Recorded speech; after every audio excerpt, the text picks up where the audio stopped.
Good morning, friends. Today we are going to revise our first chapter regarding rural banking. Okay, when you studied about all the lecture of the rural banking which I posted on the YouTube, you are totally aware about what is the rural banking is all about. Okay, rural banking, as you know, it is not a separate bank. It is the banks which are working in a rural area to enhance or the upliftment of the rural area, right? It has an ancient history. We studied in the first chapter as well. So in this lecture also we are going to briefly review about the rural banking, and on the next lecture we will start what about the rural finance. Okay, in this lecture we again revise the four content of the first unit. The first content, as you know, as per your syllabus, you can see on the slide also. What is the first chapter name is the introduction to the rural banking. First of all, again I am revising that rural banking is not a separate bank. It is the banks which are working in a rural area. So first 1.1 is the meaning and the structure of rural banking, right? What is the meaning actually, guys? Meaning means when we studied about the East India or the British rule was there, at that time only merchants and traders was preferred by the banks. Okay, they are not entertain the agriculturist, or you can say the farmer, and hence the farmer totally detained in the trap of money lenders, because you know money lenders provide the loan in a rural area. It is the type of immediate loan, right? And when it is immediate, then they charge high rate of interest, and because of that most of the farmer lost their land, lost their assets, ornaments, even they lost their house. And when we see the bad condition of the farmer, then we realize there is there is need of some bank which only focused on the rural financing, or you can say the agricultural financing. And hence from 1904 we having the history of the cooperative banks, or you can say the rural banks which are working in the rural upliftment sector, right? First cooperative bank, that is nothing but the society, was established in a 1904, and that society established in the Baroda, and the main purpose of that society to provide the finance of the group of that particular society, because society is established on the basis of their economic contribution. Means जे काही त्या सोसायटीचे member आहेत त्या लोकांनी compulsory काहीतरी contribute करायचं, आणि what ever the contribution is म्हणजे जे काही कॉन्ट्रीब्युशन जमा झालेलं आहे तेच ॲज अ लोन म्हणून त्या मेंबर्सला द्यायचं. ओके, हा त्याचा एक पर्पज होता. बट आफ्टर दॅट बऱ्याचशा बँक्स तिथं यायला, मग DCC आली, मग तिथं SAB आली. म्हणजे these are the cooperative sectors which are established in the rural economy for the upliftment of the rural sector, right?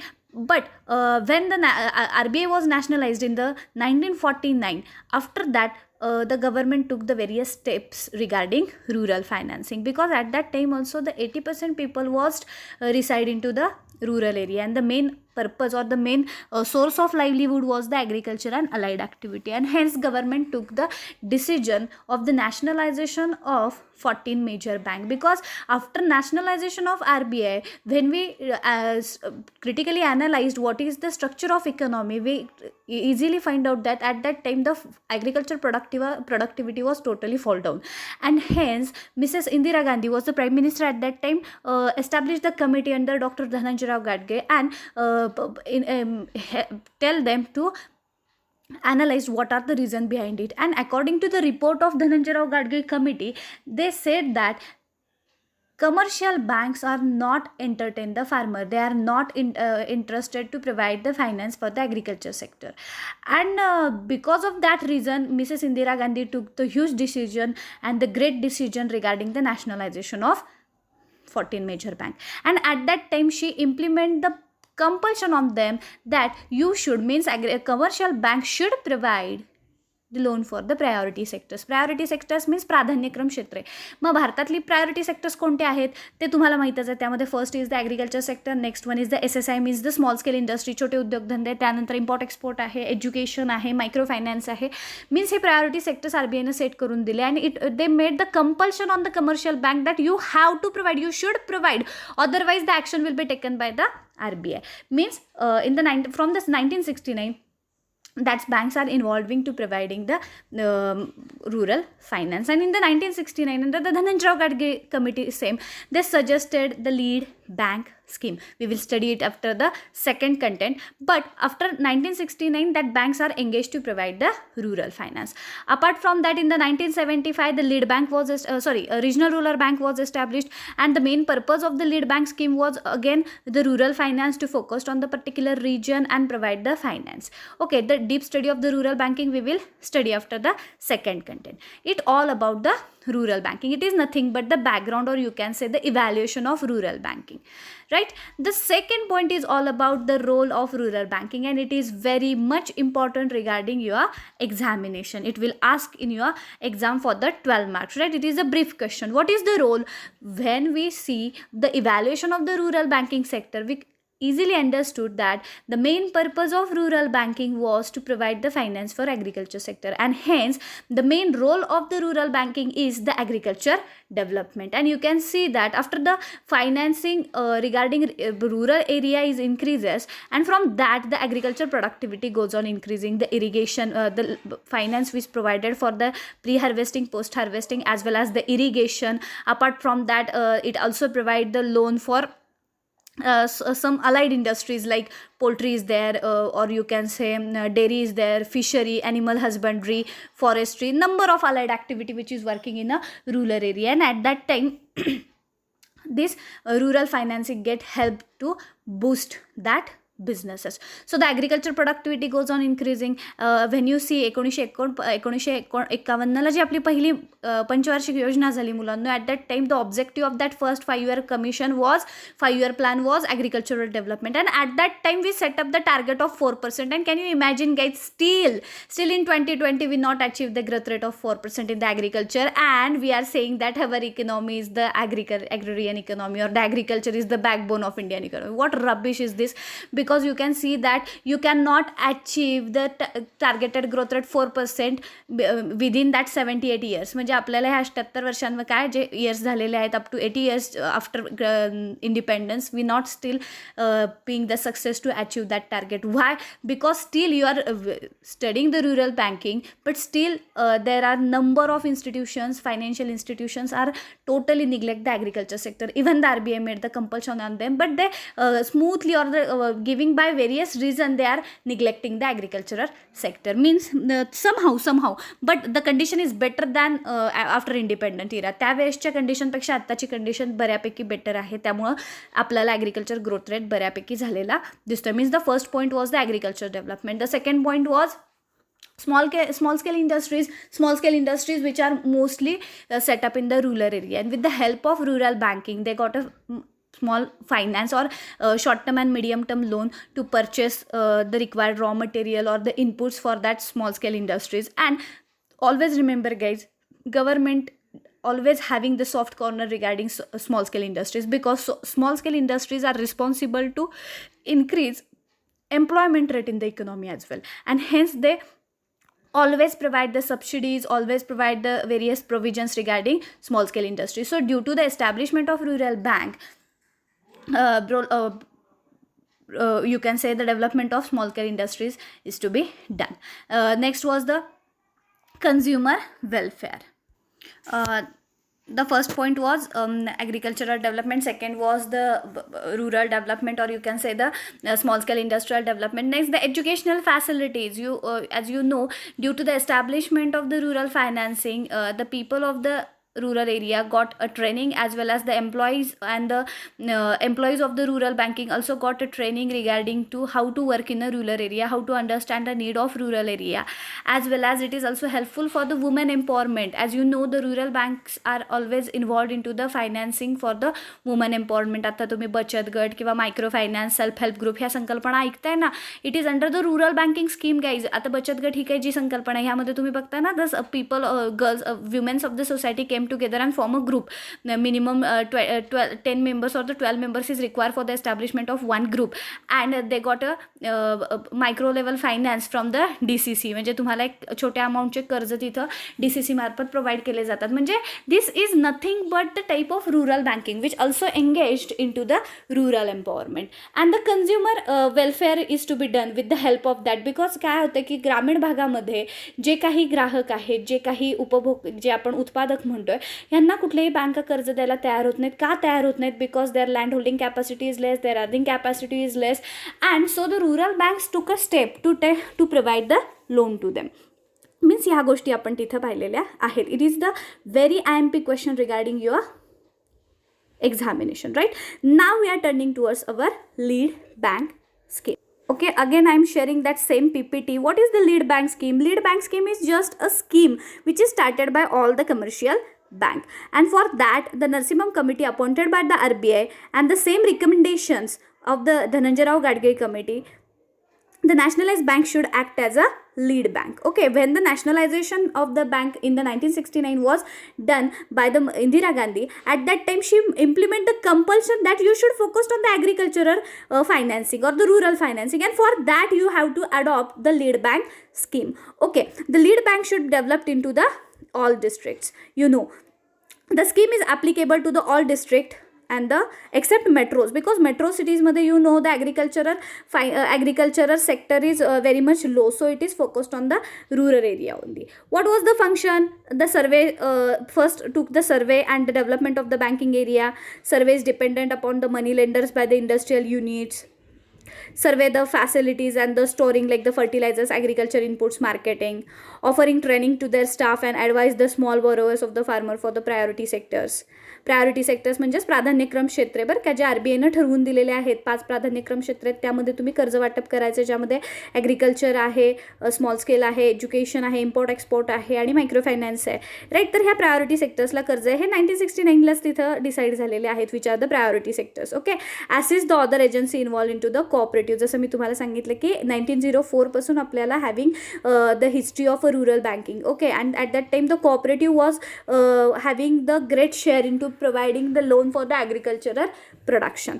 So हे सगळं आपण तिथं functions lead bankचं बघतोय. First of all you have to study what is the introduction. It was set up in the 1969. Okay, now what was the function we studied in this slide. Next is all about next one is we are focusing about the advantage, why the scheme was started in the 1969. The first is spread the availability of the banking facility to all over the country. Next, the interlink the commercial and cooperative bank, the more effective branches expansion, better relationship between governments and bank, integration of the credit activities, bottleneck in the development of the district can be located, and the lead bank scheme would be assist implementation of district plan. Means we are thinking about what is the main purpose behind it is nothing but the advantage. Okay, now for implementing that lead bank scheme you have to adopt the district credit plan. What is the district credit plan? The first implementation or district credit plan was implemented in 1974. DCP was consist of technical and economic viable scheme which is taken the finance. The plan of the bankable scheme to the agriculture, industry and the service sector of that district. Means एक लक्षात घ्या की lead bank scheme ही कुणी adopt करायची आहे तर प्रत्येक nationalise बँकेने ॲट अ डिस्ट्रिक्ट लेवल. मग प्रत्येक डिस्ट्रिक्टची गरज वेगवेगळी आहे ना रे मुलांनो. प्रत्येक डिस्ट्रिक्टमध्ये विद्यार्थी मित्रांनो कसं असतं, गरज वेगवेगळी आहे आणि मग ती सर्वे करून अंडरस्टँड करायची आणि त्याच्यानुसार ॲग्रिकल्चरल फायनान्स केला पाहिजे, इंडस्ट्रियल फायनान्स केला पाहिजे, इरिगेशन फायनान्स केला पाहिजे. Whatever the need first you have to identify with the help of survey, and with the help of that you have to make a plan, credit plan, and monitor the progress and evaluate the progress to achieving the target. What was the progress in the 1974? The 90% of geographical area in the Assam, Bihar, Bengal, Orissa is appointed by the RBI in the Maharashtra. The lead bank were successful in identifying the potential area for the new branches. The formulation and implementation of DCP was slow. They suggested the preparation of annual action plan. Means this is all about the lead bank scheme. Descriptive notes regarding lead bank scheme I already provided to you on the group. Now we are turning towards the last section of our chapter, that is regional rural bank was started in 1970. Okay, what is the regional rural bank? I shared that PDF with you already, and I hope that you note down that notes in your notebooks. What is the regional rural bank? It was established under the recommendation of Narsimham committee. That committee name will be asked for the MCQ, guys.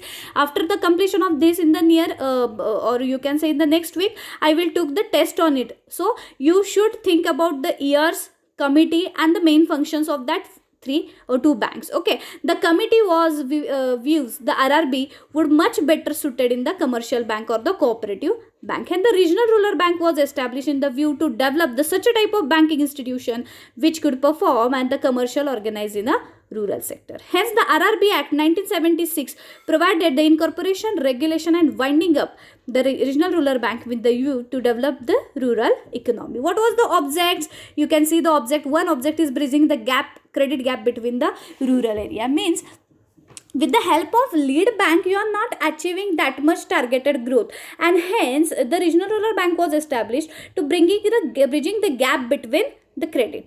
Next, to develop such a measure which could restrict the outflow in the rural deposit to the urban area. Next is to reduce the regional imbalance and increase the rural employment generation. Means guys, regional imbalance is always there. आता महाराष्ट्राच्या बाबतीतच बघा ना, western Maharashtra खूप सदन आहे, but when you study about the Marathwada और the Vidarbha, तिथं खूप अनडेव्हलपमेंट आपल्याला दिसून येते. म्हणजे एका राज्यामध्येच एवढं जर इम्बॅलन्स तुम्हाला दिसत असेल तर what about the country as a whole. So the RRB is establish to reducing the imbalance between it. And for achieving this object, the RRB provide the financial assistance to the different segment in the rural population. Now you should think about what is the area of operation. The RRB are required to function within the limited area for which they are established. Usually the function area of each RRB is confined to the few district of the state which they setup. Means ज्या ज्या एरियामध्ये RRB setup झालेली आहे तिच्या under काही few state, more than 2 or 3 states तिथं तुम्हाला म्हणजे 2 ते 3 जिल्हे तुम्हाला तुमच्या अधिकाराखाली येणार आहेत. आणि मग you have to decide, you have to took the survey and you have to analyse what is the scarcity. आता तुमच्या मनामध्ये प्रश्न येईल की मॅडम RRBला स्पॉन्सर करणार कोण, RRBकडे पैसा कुठून येणार जे RRB दुसऱ्यांना म्हणजे रूरल डेव्हलपमेंटसाठी देणार आहे. तर त्याच्यासाठी each rural bank is sponsored by the public sector bank. A sponsor bank in the relation to the RRB is the bank by which such RRBs is sponsored. It is the duty of sponsor bank to aid and assist the RRBs. म्हणजे इथं compulsion तिथं केलेलंच आहे की commercial बँकांनी आतापर्यंत lead bank scheme follow करायची होती, परंतु आता तुम्ही RRBला सुद्धा स्पॉन्सर करायचं. It is a compulsion guys, always remember. So what is the sponsor bank help RRB? The subscribing to the share capital, training personnel for the regional rural banks, providing managerial and financial assistance to the RRB. म्हणजे हे सगळे functions तुम्हाला तिथं बघायचे आहेत. मग आता फंक्शन्समध्ये आपण बघतो granting the loan and advances for the rural people, for the agricultural labor, whether the individual group or the 2 cooperative societies. म्हणजे इथं लक्षात घ्या की इथं ॲग्रिकल्चर लोन देताना फक्त शेतकऱ्याबद्दल नका थिंक करू, तुम्ही रुरलसाठी काम करणार आहे. So you have to provide the loan for the unorganise sector as well. Unorganise sectors like street vendors, auto rickshaw drivers, vegetable merchants, म्हणजे जे कारागीर जे असतात, आर्टिशन्स आर देअर, त्यांना सुद्धा तुम्ही तिथे फायनान्स प्रोव्हाइड करायचं आहे. After that the second function is granting the loan and advances to the artisans, small entrepreneurs and the personals of the small means. The next one is granting of a loan, accepting the deposit. That is a second function, and you can see what is the role of regional rural bank. You can write down that whole question will be asked guys for the 12 marks. So you have to write that whole regarding it. The first you have to write the introduction, then objectives, and then what is the role. The first role you can see that the taking the banking service to the doorstep, identify the financial need of the specific area. Next making the available institution to the credit flow for the weaker section of the society. Weaker सेक्शनमध्ये फक्त farmers येत नाहीत मुलांनो, त्यामध्ये unorganise सेक्टरसुद्धा येतात. म्हणजे छोटे छोटे उद्योजक जे असतात, आता रस्त्यावर व्यापार करणारी लोकं असू दे, किंवा त्याचबरोबर ऑटो रिक्षा ड्रायव्हर आहे, एखादा व्हेजिटेबल मर्चंट आहे, गिरणीवाला आहे, एखादा आर्टिशन आहे, कुंभारकाम करणार आहे, सुतारकाम करणार आहे, जे गावामध्ये हे काम करणारे जे काही स्मॉल आर्टिशन्स आहेत, vicar section of the society यालाच म्हणतो आपण, यांना फायनान्स प्रोव्हाइड करायचं काम इथं केलं जात आहे. त्याच्यानंतर to enhance the banking facilities to the backward and unbanked areas, जिथं बँक एरिया नाही आहे तिथं काम करायचं. Next to create the supplementary channel of the force in the central market, to provide the finance to the cooperative society, primary credit cooperative and agriculture marketing society. Means this is all about your first chapter guys. The revision on the first chapter we taken on this we took on the lecture, but on the next lecture we are going to conduct, or in the next week we are going to conduct the MCQ test, 10 mark MCQ test on the whole chapter. So keep study, and if you have any query you can ask. First of all you have to complete the notes Do you have any query regarding notes? You can ask me on the personal as well. I shared all the notes on the group. It's in the PDF form, so you have to write down it, and as early as possible you have to submit it on the Google Classroom. When will I share the class code with you? Okay, thank you so much.